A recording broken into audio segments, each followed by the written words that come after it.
রাধে রাধে, নিতাই গৌর প্রেমানন্দে, হরি বল। তো আপনাদের সকলকে স্বাগত জানাচ্ছি আমার এই ছোট্ট আদরের কানাইলালি চ্যানেলে। আজকে আমরা এসেছি চৈত্র মাসের কৃষ্ণপক্ষের একাদশী তিথি কবে পালন করছি এবং তার ব্রত মাহাত্ম্য সম্পর্কে জানার জন্য। তো এই চৈত্র মাসের কৃষ্ণপক্ষে একাদশীর নাম হলো পাপমোচনী একাদশী। এই ব্রত আমরা পালন করছি 26শে মার্চ 2025, হচ্ছে বুধবার। তো এর কারণটাও সঠিক সময়টা জেনে নেব। এই 26শে মার্চ যেহেতু আমরা পাপমোচনী একাদশীর ব্রত পালন করছি, আর এদিনকে রয়েছে মহা দ্বাদশী যুক্ত একাদশী পালন করছি। এই এই বরুধিনী স্নান যাত্রা রয়েছে এই মহা দ্বাদশীতে, তার সাথে সাথে আমরা পাপমোচনী একাদশীর ব্রত পালন করছি। আর এর পারণ রয়েছে 27শে মার্চ 2025 বৃহস্পতিবার সকাল 9:30টার মধ্যে আমরা পালন করে নেব। সূর্য উদয় থেকে সকাল 9:30টার মধ্যে আমরা পালন করে নেব। এটা হলো পশ্চিমবঙ্গের সময় অনুযায়ী। তো আসুন আমরা এই পাপমোচনী একাদশী চৈত্র মাসের কৃষ্ণপক্ষের একাদশী তিথির ব্রত মাহাত্ম্যটা জানি। তো এই একাদশীর যে মাহাত্ম্য গ্রন্থ রয়েছে সেখান থেকে আমরা এই মাহাত্ম্যটা পাঠ করব, যেখানে মহারাজ যুধিষ্ঠির ভগবান শ্রীকৃষ্ণের কাছে প্রশ্ন করেছিল এই ব্রত মাহাত্ম্য জানার জন্য। তখন ভগবান শ্রীকৃষ্ণ কি বললেন? ভগবান শ্রীকৃষ্ণ বললেন, হে ধর্মরাজ যুধিষ্ঠির, আপনি ধর্ম বিষয়ক প্রশ্ন করেছেন।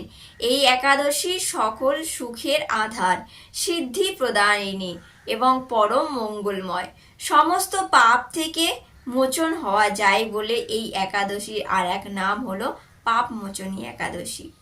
রাজা মান্ধাতা একবার লোমশ মুনিকে এই একাদশীর কথা জিজ্ঞাসা করেছিলেন। তার বর্ণিত সেই বিচিত্র উপাখ্যানটি আপনার কাছে বলছি, আপনি মনোযোগ দিয়ে তা শ্রবণ করুন। প্রাচীনকালে অতি মনোরম চৈত্ররথ পুষ্প উদ্যানে মুনিগণ বহু বছর ধরে তপস্যা করতেন। এক সময় মেধাবী নামে এক ঋষিকুমার সেখানে তপস্যা করছিলেন। মঞ্জু ঘোষ নামে এক সুন্দরী অপ্সরা তার রূপে গুণে মুগ্ধ হয়েছিল এবং তাকে বশীভূত করতে চাইছিল, কিন্তু ঋষির অভিশাপের ভয়ে সে ঋষির আশপাশে আসছিল না। 2 মাইল দূর থেকে সে অবস্থান করে মধুর সুরে গান করতে লাগলো।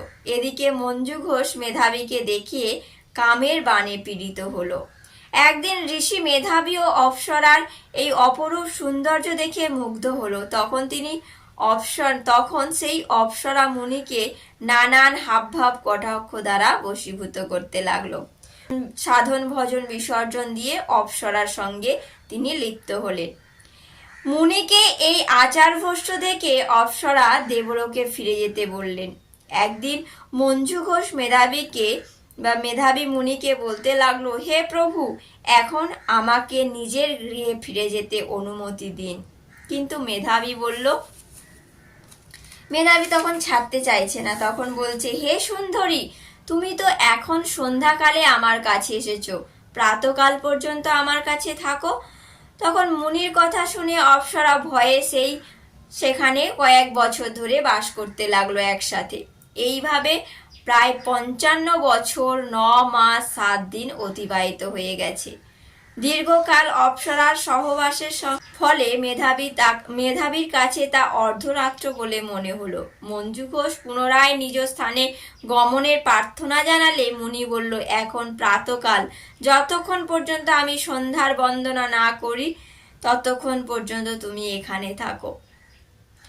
মুনিদের কথা শুনে তখন মঞ্জু ঘোষ বলল, হে মুনিবর, আমার সহবাসে আপনার যে কত বছর অতিবাহিত হয়েছে তা একবার বিচার করে দেখুন।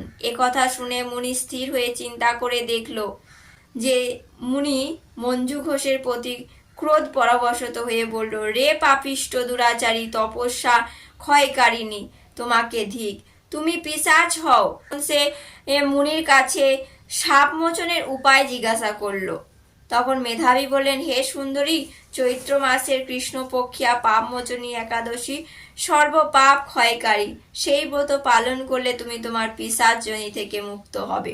পিতার আশ্রমে ফিরে গিয়ে মেধাবী বললেন, হে পিতা, এক অপ্সরার সঙ্গদোষে আমার মহাপাপ হয়েছে, প্রায়শ্চিত্ত করতে চাই। আর উত্তরে চবনমুনি বললেন, চৈত্র মাসের কৃষ্ণপক্ষিয়া পাপ মোচনে একাদশীর ব্রতের প্রভাবে তোমার পাপ দূর হবে। পিতার উপদেশ শুনে মেধাবী সেই ব্রত ভক্তি পরায়ণ ভরে পালন করলেন। তার সমস্ত পাপ দূর হলো। পুনরায় তিনি তপস্যার ফল লাভ করলেন। মঞ্জু ঘোষও ওই ব্রত পালন করে পিশাচত্ব থেকে মুক্ত হয়ে দিব্য দেহ স্বর্গে গমন করলেন। হে মহারাজ, তখন ভগবান বলছেন, যারা এই পাপ মোচনী একাদশী ব্রত পালন করে তাদের পূর্বকৃত সমস্ত পাপ ক্ষয় প্রাপ্ত হয়। এই ব্রতের কথা যদি পাঠ ও শোভন করি তাহলে আমাদের সহস্র গোদানের ফল লাভ হয়। তো আসুন আমরা এই 26শে মার্চ 2025 বুধবার এই পাপমোচনী একাদশীর ব্রত পালন করি। আর পরের দিনে পালন রয়েছে 27শে মার্চ বৃহস্পতিবার সকাল 9:30টার মধ্যে আমরা পালন করে নেব। রাধে রাধে, নিতাই গৌর প্রেমানন্দে, হরি বল।